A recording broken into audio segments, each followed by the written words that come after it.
Coyotes. Today I'm on our playground doing a little bit of bird watching.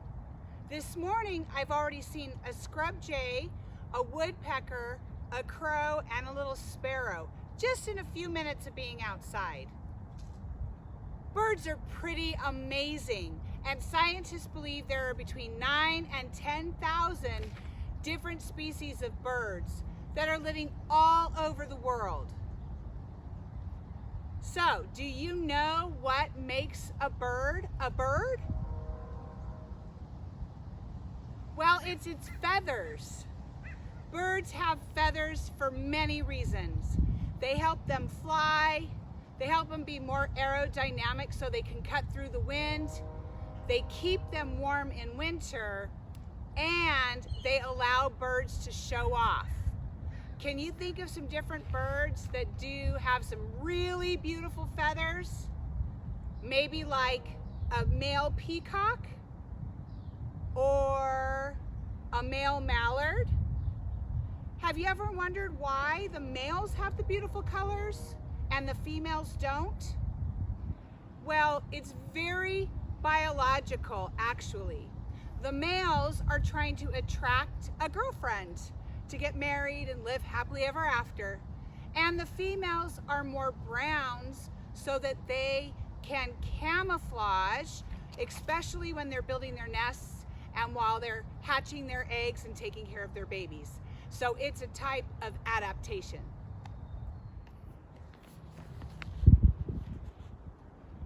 Most birds like to eat fruits, plants, seeds, insects, and other small animals. So if you think of like a hawk or an owl, they would eat a small animal. And then birds like our scrub jays love this California scrub oak. This is a native plant to California, and it has little acorns on it that the scrub jays like to eat. And just another interesting fact, in California we don't have blue jays, we have scrub jays. And these guys are a little bit bigger and longer than a typical blue jay, and they are very playful. In fact, this morning as I've been out here, they've been avoiding me. Like, I get close and they fly away, and as soon as I move back, they come over and they start making all kinds of noise. So they're pretty cool.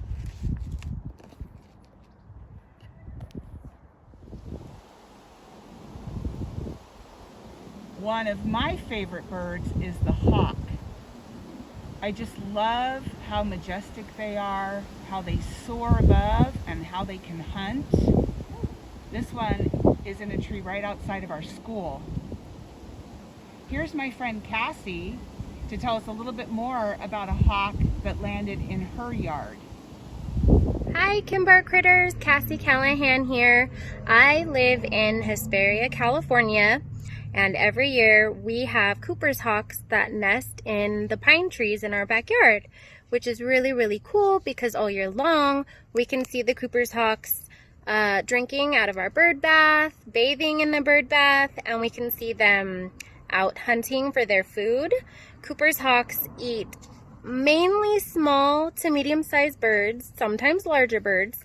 They also eat little mammals like chipmunks, ground squirrels, occasionally rabbits, mice, and seldom they will eat little reptiles like lizards.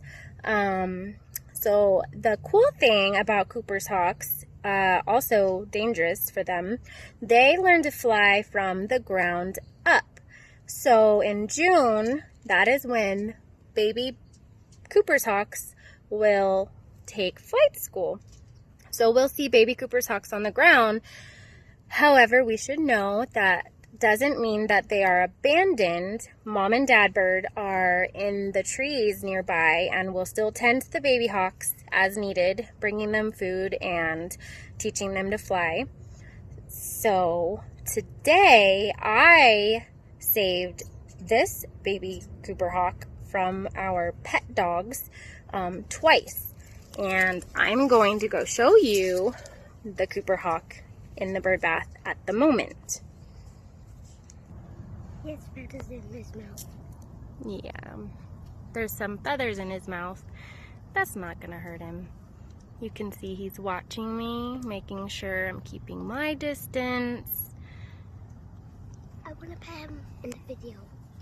No, we're not gonna touch him. We don't need to touch it. We saved it, but we don't need to touch it unnecessarily. There are still little white fluffy feathers on the top of its head and in its wings.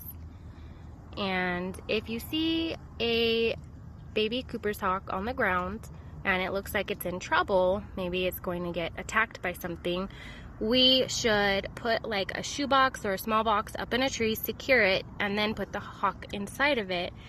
That way it can be safe and still learn to fly when it is more ready to do so. I think that's Mom. She knows that I'm nearby and she probably wants me to stay away from Baby. However, Baby hasn't quite learned to fly yet. That's her calling out. Whoop! There goes Dad. Or Mom. Where did it go? Up there. That one's bigger, so that one's probably Mom. Dads are usually smaller. Well, that's it for this episode. I hope you'll go take some time to observe nature, grab some binoculars, and look for some birds at school or at home. Remember to always leave a place better than when you got there. Pick up trash, recycle if you can.